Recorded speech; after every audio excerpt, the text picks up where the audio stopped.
Nous sommes en 85 avant Jésus-Christ. Toute la Gaule est encore tranquille.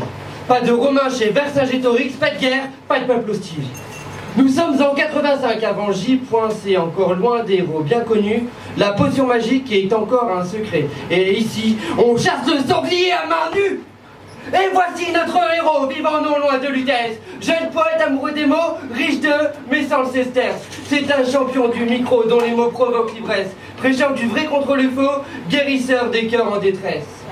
Il passe son temps à la taverne, où il fait vivre son art. Un texte dit, un verre de cervoiseau fait lui ne démarre jamais en retard. Dans son village, il est seul à jouer avec les mots, on le surnomme le seigneur du micro. Le poétique de Gaulois s'ennuie, il aimerait échanger quelques strophes. Il aimerait en rencontrer d'autres comme lui, partager la scène entre villages limitrophes. Alors il organise une assemblée en forêt, là où dansent ensemble les muses, afin de pouvoir mettre sur pied un concours de mots qui fusent. Ensemble, ils rédigent quelques règles afin de ne pas avoir de problème avec le plus espiègle. On y décidera même de servir une cervoise de seigle, et le trophée du meilleur poème sera une jolie plume d'aigle.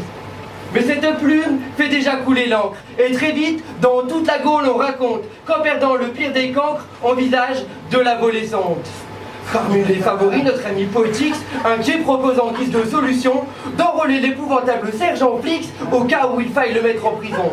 Sans oublier le maître du temps Chronofixe qui ne tolérera aucune objection, on fera aussi appel à Pilotix pour s'occuper de la présentation.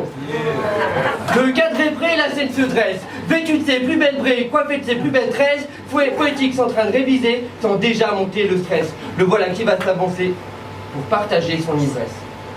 Et les premiers mots sortent, ils nous parlent d'émotions, qui émanent en cohorte bien plus qu'à foison, du cœur de telle sorte qu'il en perd la raison, ils le subissent sont si fortes qu'il ne peut en faire abstraction. Parmi les jurys, le livreur de menhir ainsi que le chef gaélique, le gratifie pour se dire de quelques dix fatidiques, ne voyant pas où il va en venir, le barde d'Aquitaine et le druide d'Armorique, quelques dixièmes lui retirent, mais il est en finale contre son rival de Belgique.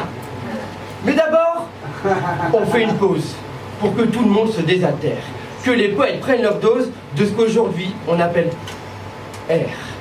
Pendant que les finalistes se reposent, les autres poètes, micro-off, enchaînent les vers. Ainsi commence la finale tant attendue par notre jeune ami, qui est tombé dans les arts de la rue quand il était petit.